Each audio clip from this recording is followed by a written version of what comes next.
는 미래에 여러분이 생각하는 믿고 존경하고 사랑하는 부처님이 될 수 있는 씨앗을 가지고 있습니다. 그러니까 모두가 다 미래의 부처님이라는 이야기죠. 그렇기 때문에 존경하고 사랑하는 것입니다. 옛날에 어떤 노선님이 걸식하러 다녔습니다. 100년, 그때가 너무너무 가물고 풍년이 들어가지고 사람들이 먹고 살기가 힘들어서 살기가 굉장히 어려운 시점이었습니다. 어떤 집이 지나가는데 울고 있는 아이가 있었어요. 그 아이를 아버지가 때리니까 더 울고, 엄마는 그 아이를 말리면서 함께 울고 있었던 겁니다. 아버지, 어머니, 때리는 아버지도 울고 말리는 어머니도 울고 앉아있는 아이도 우는 겁니다. 그래서 그 스님 들어가서 그 아이를 향해서 자꾸 절을 했어요. 한 번, 두 번, 세 번, 네 번. 그 노인이 천천히 절을 하니까 아버지도 어머니도 참 어떻게 할 수가 없잖아요. 그래서 절하는 걸 말리면서 왜 절을 하시느냐고. 그러니까 그 노스님 말씀하셨어요. 내가 관상을 좀 볼 줄 아는데 이 아이는 미래에 우리나라의 어려움을 구할 훌륭한 재상이 되실 분이다. 정성이 되실 분이다. 그런데 이 정성이 될 아이를 때리고 있는 부모님도 안타깝고, 그래서 정성이 될 아이가 훌륭하게 되라고 내가 절을 하는 거라고 그렇게 말을 합니다. 중년이 들어서 배가 너무 고픈데 먹을 건 없는 거죠. 아이는 배고프다고 울고, 아버지는 그 배고픈 아이를 울음을 그치게 하기 위해 갖고 또 때렸던 겁니다. 이게 우리 조상들의 삶이었습니다. 100년 전에 아버지 어머니들이 배고픔을 다 경험했었고 굶어 죽은 사람들도 있었습니다. 제가 어릴 때도 이렇게 추우면 얼어 죽는 사람이 있었고 굶어 죽는 사람이 있었고 배우고 싶어도 배울 수 없는 사람들이 너무나 많았습니다. 지금은 누구나 배우고 싶으면 쉽게 배울 수 있는 여러 가지 환경이 됐다는 것은 정말 중요한 일입니다. 정말 우리 조상들이 허리띠 졸라매면서 열심히 일했던 덕분인 거죠. 젊은 세대들이 이런 어르신들의 마음을 이해해 줬으면 좋겠어요. 고생은 우리만 하면 이제 젊은 사람들은 편하게 행복하게 부자로 잘 살았으면 좋겠어라고 하는 이런 발언으로 한강의 기적을 만들고 세계 경제대국을 만들었습니다. 아까 이야기 좀 이어가야죠. 울던 아기가 이제 그 미래의 정성이 될 거라고 하니까 아버지 어머니는 너무나 잘못했던 겁니다. 그래가지고 아이에게 부끄럽고 미안하다는 말을 하면서 더 열심히 일하고 더 정성스럽게 아이를 키웠다는 겁니다. 그러고 가르쳤는데 과연 소년에 등과하여서 장원급제하게 되고 이제 그 벼슬이 초급진으로 성장해서 그 나라의 정성이 되었다라고 하는 겁니다.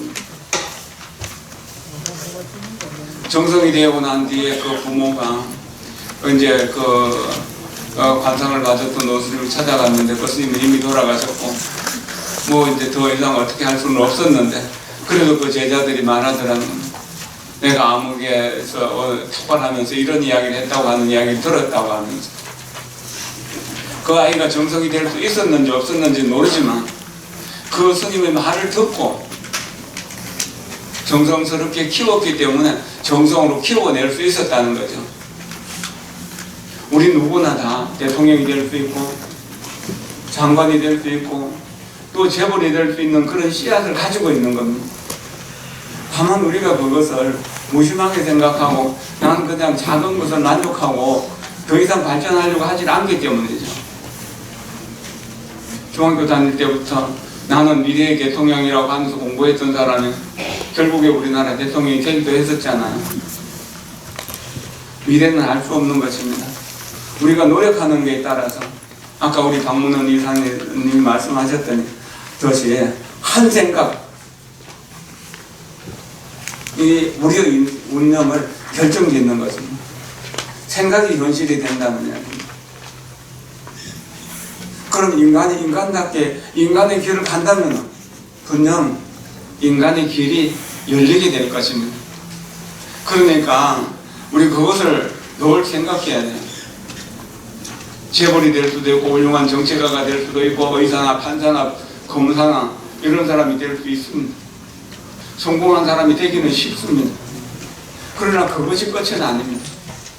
그것이 삿된 생각, 나쁜 생각을 가지게 되면 많은 사람들을 해치고 많은 사람들을 속이고 많은 사람들을 죽이고 편가르기를 하는 겁니다.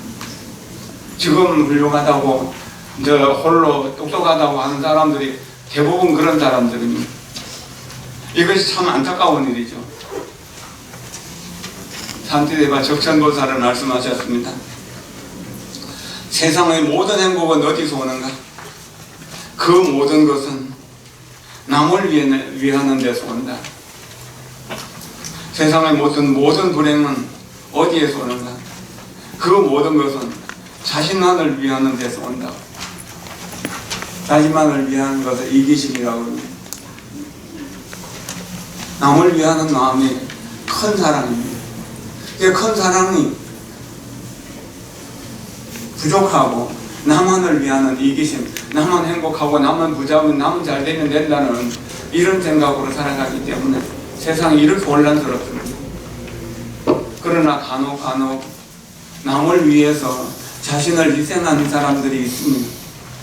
이렇게 희생하는 사람들에 의해서 세상은 빛날 수 있고 세상은 발전할 수 있습니다. 여기에는 많은 어머니들이 계십니다. 어머니는 위대하다, 어머니는 훌륭하다, 어머니는 아름답다. 왜 그런가요? 자기를 희생하고 헌신하면서 가족의 행복을 위하기 때문에, 이웃의 행복을 위하기 때문에 그렇습니다. 그것을 큰 사랑이라고 합니다. 그러나 어머니의 사랑만 가지고는 부족하기 때문에 어머니들이 여기 와서 부처님의 사랑을 배우려고 하는 것 아닐까요? 그 부처님의 사랑을 배운다면 내 자식만 내 자식이 아니라 모든 사람이 다 내 자식이다. 모든 사람이 내 보고자라고.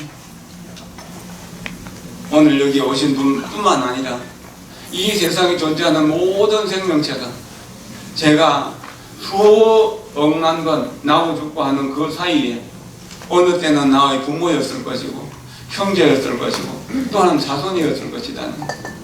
이렇게 생각한다면 우리는 우리의 마음 속에서 큰 사랑을 키워낼 수 있는 능력을 갖출 수 있는 겁니다. 그렇게 된다면 분명 우리의 삶은 훨씬 더 아름답고 훌륭하게 커갈 수 있을 것입니다. 오늘 나눠드린 그 자운참주 정통은 이걸 보면은 자운스님 자운준식이라고 하는 분입니다. 964년부터 1032년까지 중국에 사셨던 분이죠. 송나라 때 스님인데 자기의 그 스스로 부르는 이름을 자라고 하는데 자는 지백이었습니다. 벼로였다고 이렇게 볼 수도 있습니다. 그 당시에는 천태종이 굉장히 성했는데 천태종 공부를 했었고 아마 1032년 이 무렵이면은 우리나라 천태종을 크게 부흥시켰던 그 의천 대각국사가 중국에 유학하고 중국에서 크게 법을 펼치고 있을 때였는지도 모르겠어요. 기록에는 이분과 연관된 건 없는데 그 의천 대각국사로 인해 가지고 그분은 고려 문종의 넷째 아들이었죠.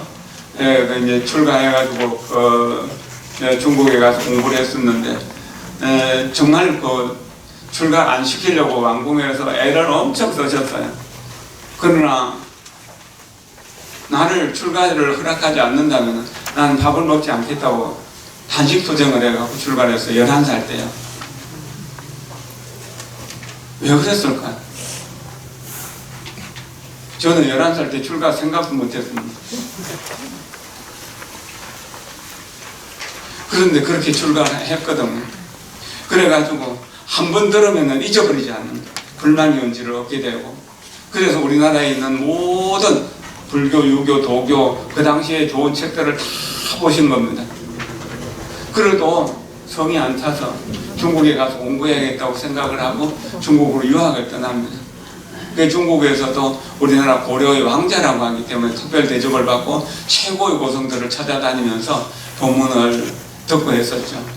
여기에 그 천태종 스님 한 분이 이 자원준식 스님의 스승이라고 했는데, 이분이 고려 출신이었다고 합니다. 그래가지고 고려의 그 고운 의총스님이라고 하는 분을 향해서 출가했다는 거예요. 중국에도 휙 뛰어난 선지식들이 나는데 고려국, 한국의 조그만 나라에서 그 유학 간 스님을 스승으로 삼았다라고 하는 거예요. 이것은 그 당시에 천태종이 굉장히 많이 번성했었고, 또 송나라 때는 스님들이 그 교종, 선종, 율종 해갖고 세 종류의 스님들로 이렇게 분류해줬습니다. 율종은 이런 가사색 옷을 입었습니다. 옷이 다 달랐어요. 그리고 교종은 대체적으로 천태종 교종인데, 천태교종은 푸른색 옷을 입었습니다. 푸른색이지만 완전히 푸른색은 아니고 먹물들은 푸른색 정도겠죠. 그리고 선종의 스님들은 먹물 옷을 입었던 거죠.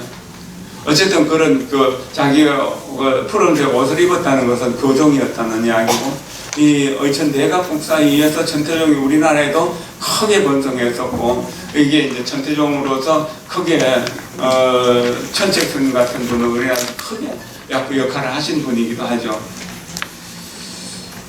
어쨌든 그렇게 공부를 하셔가지고 이제 천태교학을 다 배우고 난 뒤에 항주 소경사라고 하는 절에서 이제 강석을 펴면서 법문을 설하기 시작했는데, 그때 그 강의를 들으러 오신 분들이 늘 1000여 명이나 되셨다고 그래요. 한 절에 1000명 이상의 대중이 산다는 건 참 어려운 일이잖아요.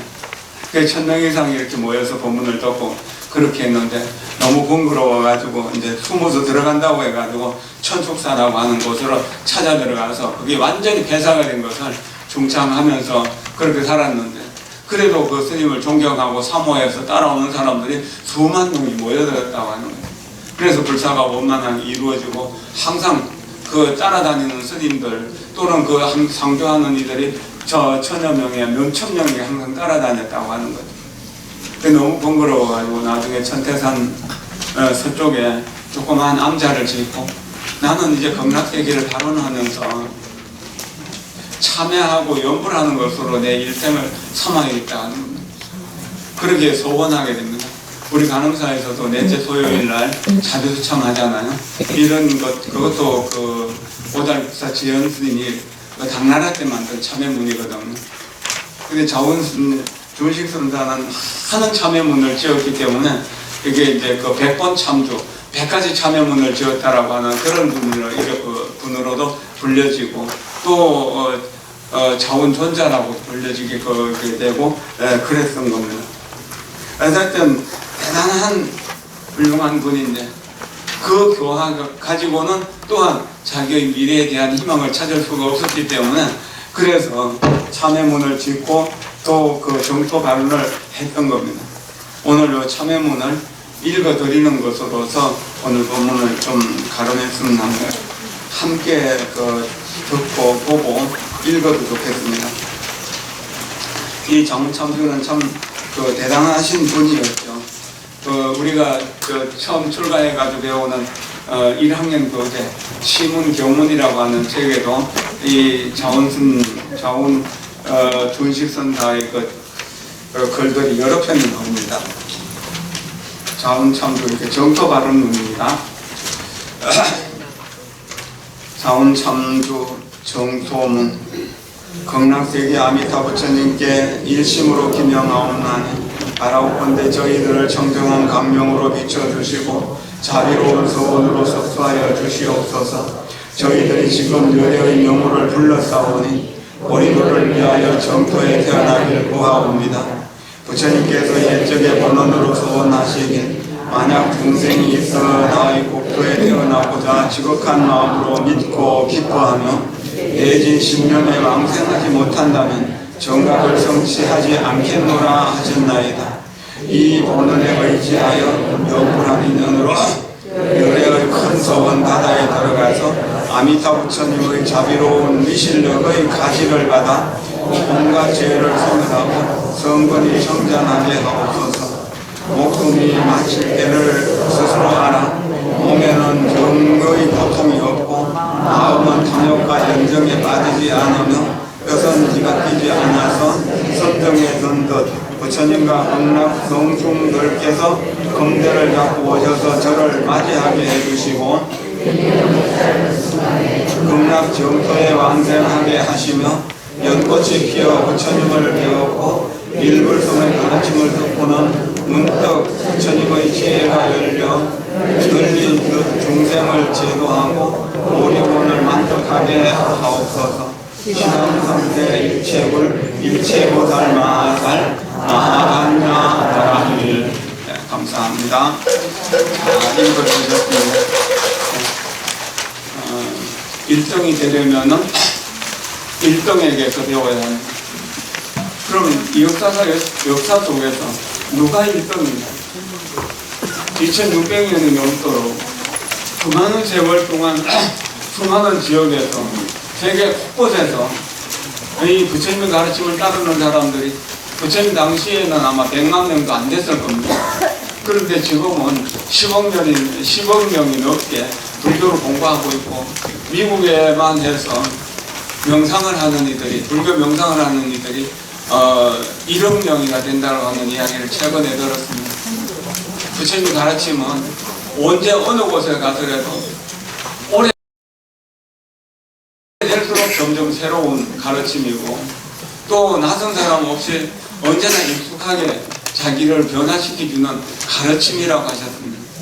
그러니까 이분에게 귀의하는 것, 이것은 대단한 것이고 중국이나 우리나라, 일본, 베트남 이런 대성불교 국가의 스님들은 큰 스님, 작은 스님 할 것 없이 누구나 아미타의 부처님을 염불하고 선사들이라 하더라도 주장자를 치면서 법문하시면서 그 개송 끝에 남아미타불을 하시는 것이 일반화되었습니다. 살아서는 관세음보살, 죽어서는 아미타불을 하는 것이 더 일반적이었고 정토종에서는 살아서나 죽어서나 앉아서나 오나가나 바쁘나 한가하나 남자나 여자나 귀한 사람이나 천한 사람이나 할 것 없이 모두가 아미타불을 불러서 극락세계 간 사례들은 정토 성현록 같은 데 보면은 수만 명이 기록되어 있습니다. 지금도 정토를 수행해서 극락세계 왕생한 사례들이 속속 드러나고 있습니다.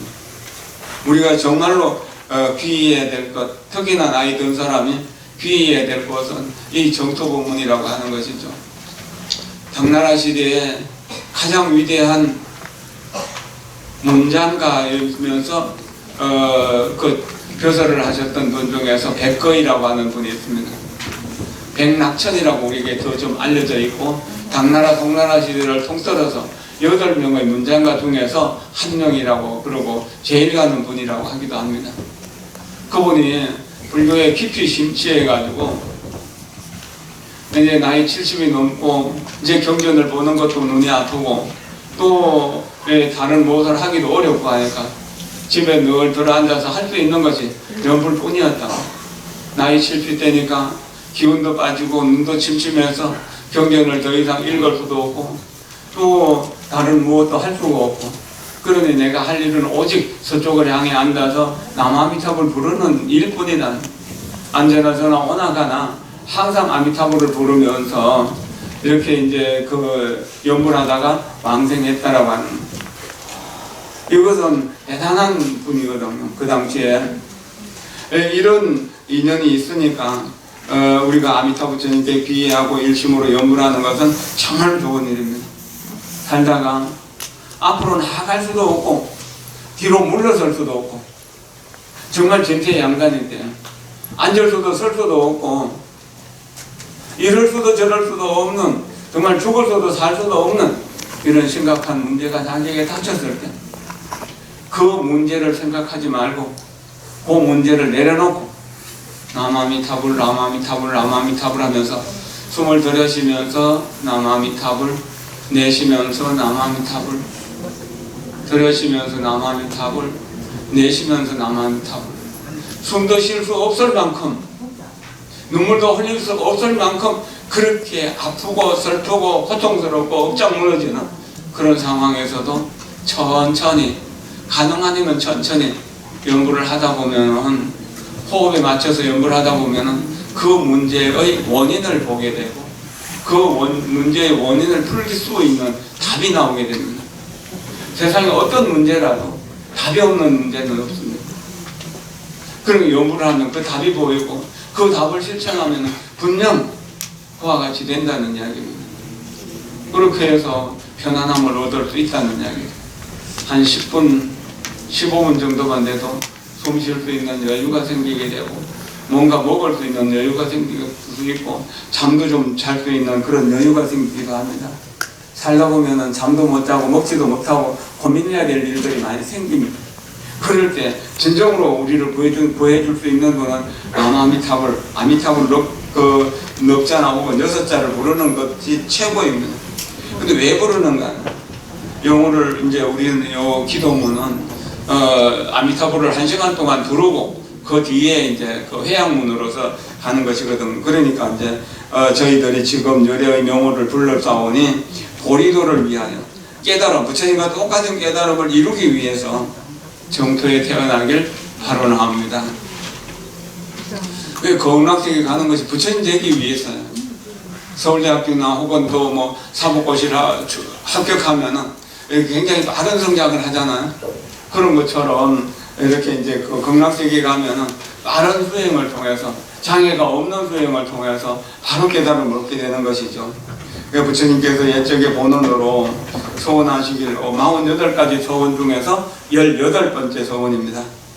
만약 어떤 중생이 나의 국토에 태어나고자 해서 지극한 마음으로 믿고 극락세계에 태어날 것에 대해서 확신을 하는 겁니다. 그리고 즐거워하고 기뻐한다는 겁니다. 신락이라고 하죠. 한자로 지심진락, 지극한 마음으로 믿고 절개하고 기뻐한다는 겁니다. 이렇게 해서 내지 10년 10번만이라도 아미타불을 부른다면 100번, 1000번, 10,000번이라면 더 좋지만 어쩔 수 없어서 연구를 할 수 없는 상황이라도 10번이라도 연구를 하는 사람이 만약에 극락세계에 태어나지 못한다면은 아미타 부처님은 그랬죠. 나는 정각을 성취하지 않겠노라. 부처가 되지 않겠노라고 이렇게 소원했던 겁니다. 이것을 이제 아미타불의 본소원이라고 그렇게 이야기합니다. 정말로 어려운 일이죠. 교시가라고 하는 왕이 부처님을 뵙고 부처님 법문을 듣고 너무 한의심이 나가지고 출가를 해서 법장이라고 하는 법명을 받게 됩니다. 법장 비구 혹은 법장 보살이라고 하는. 그런데 부처님께 간절하게 영원합니다. 나는 나라의 국왕으로서 나라를 잘 다스렸지만 국법으로 세상의 법으로는 세상을 편안하게 해줄 수 없습니다.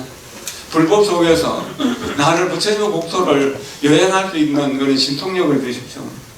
그 부처님의 위실력으로 부처님의 위실력으로 세자대왕 부처님이 그 부처님의 위실력으로 210억 불국토를 한순간에 다 보여준 겁니다.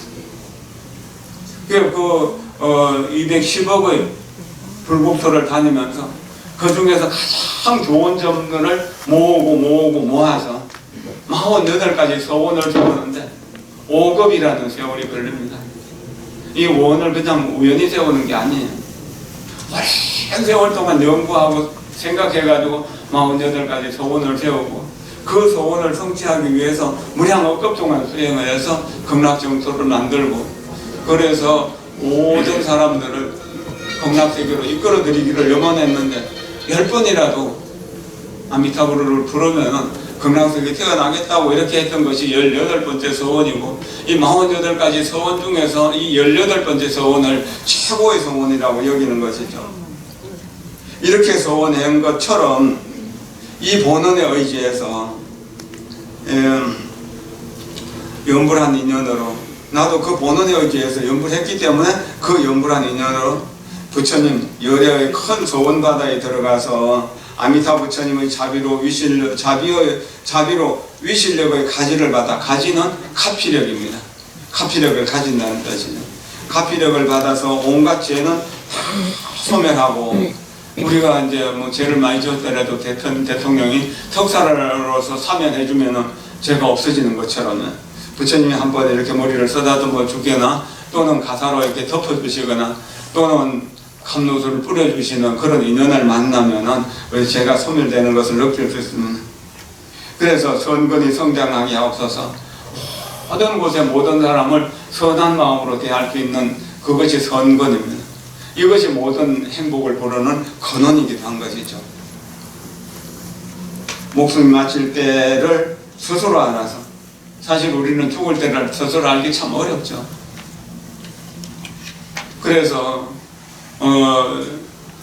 뭐 봄놀이 여행 가는 것이 저승길이 되기도 하고, 어떤 스님은 달라이라마 계시는 포타라궁에 있는 그 티벳에 가기 위해 가지고 비행기를 타고 이제 성도에 내렸는데, 거기 이제 너무 고지가 돼가지고 평소에 건강이 안 좋았던데 내리자마자 얼마 안 돼가지고 돌아가셨거든요. 그래서 살아서 가서 시신으로 돌아왔던 겁니다. 이런 사례들도 있고, 실제로 에베레스트를 등반하기 위해 가지고 등반하셨던 분들이 얼마나 많이 지금 눈 속에 파묻혀 있습니다. 봄놀이, 꽃놀이 가는 길이 죽음의 길이 될 수도 있고, 성묘 가고, 혹은 또 그 명절 때 고향에 가는 길이 저승길이 되기도 하고 그러거든요. 저녁에 편안하게 누웠는데 아침에 오니까 시신으로 있는 경우도 있고, 이렇게 우리 죽음을 알 수 없는데 연분을 하다 보면 죽을 때를 스스로 알게 된다는 이야기죠. 그래서 몸에는 병의 고통이 없고, 마음은 탐욕과 연정에 빠지지 않고, 생각은 뒤바뀌지 않아서 전도되지 않는다는 겁니다. 그래서 선정에 든 듯이 이렇게 있으면은 부처님께서 극락세계의 모든 성중들과 함께 금으로 된 이게 자대를 말하는 거죠. 사자자 같은 금대를 가지고 이렇게 오셔가지고 이 자운 준식 선사, 이 선사를 맞이해서 선정에 맞이해 주시고, 또 일념의 짧은 순간에, 한순간 짧은 순간에 극락정토에 왕생하게 되면은 그 극락세계는 태에서 나는 것이 아니기 때문에 연꽃에서 태어나는 거죠. 그 연꽃에서 태어나서 연꽃이 벌어져서 피게 되면은 그러면은 이제 부처님을 칭견하게 되고, 부처님을 칭견하면은 일불성의 가르침을 듣고는 너는 바로 부처다라고 하는 소리를 듣고, 거기에 바로 일불성이죠. 모두가 다 일불성을 갖추고 있는데 그것을 이제 우리가 믿지 못하기 때문에 이것을 잘 이해하지 못하는 것이죠. 일불성의 가르침을 듣고는 또 부처님의 지혜가 열려서 부처님과 똑같이 된다는 이야기죠. 그래서 부처님과 똑같이 되면 뭡니까? 중생을 위해서만 사는 것, 중생을 제도하는 일이죠. 그럼 중생을 제도한다는 것은 도리원, 깨달음을 이루겠다는 서원을 만족하게 성취한 것이 되는 겁니다. 그 만족하게 성취하게 하옵소서라고 하고, 시방삼세 일체 모든 부처님께서 정명하시고 일체 보살 마하살께서 정명해 주십시오. 이와 같은 반야바라밀이 온난하게 성취되게 해 주십시오라고 하는 이런 서원을 세웠던 겁니다. 이런 서원에 의해서 극락세계 왕생할 수 있었고, 또 수많은 정토의 법문을 했고 참여문을 지어서 이렇게 했기 때문에 그분의 가르침이 지금도 정토를 수행하는 사람들에게는 아주 중요한 문헌으로서 우리에게 수행될 수 있습니다. 여러분들이 오늘 받은 이 글을 집에 가지고 가서 놔두고 매일 기도하시잖아요. 기도 끝에 이 원문을 나의 원문으로 생각하면서 각자 자기의 원문으로 생각하면서 외운다면 분명 좋은 일이 있을 것입니다. 오늘 우리 만 7일, 다른 절에는 보통 7일을 기도하는데 우리는 만 7일 기도를 한 겁니다. 만 7일 정초 기도를 해서 회양하는 날입니다. 회양하면서 세 가지를 생각해야 됩니다. 회양 3차 실현난이라고 해서 세 것으로 회양하는데, 첫째는 모든 중생의 마음이 부처님 마음이다는 거, 이게 실제수의 회양입니다. 그리고 두 번째 회양, 나는 지금 번뇌 망상에 덮여가지고 중생이라는 못난 이름으로 온갖 고통을 받고 있는데, 이 중생이라는 이름을 버리고 부처님이 되어야겠다는 발언을 하는 겁니다. 이게 보리원입니다. 아까 만족 보리원이라고 했죠. 보리원을 만족하게 한다고 했잖아요. 보리원, 깨달음을 이루면 마음이 부처라는 사실을 확실하게 알게 된다는 겁니다. 그럼 나는 그렇게 하지만 나와 만나는 과거의 모든 어머니였고 아버지였던 또 형제였던 중생들을 어떻게 하는 거예요? 모든 중생들을 다 그와 같이 해서 극락세계에 태어나도록 해야 된다는 이야기죠. 그럼 첫째는 마음이 부처라는 사실, 실제 회양입니다. 그 다음에 우리는 그것을 지금 현재 이 몸으로 성취하겠다라고 하는 게 보리원입니다. 보리에 회양하고 실제 회양하고 그 다음에 이제 그 공덕을 중생들에게 회양하는 겁니다. 이 불행론 그 10회양 보면 이런 구절이 있습니다.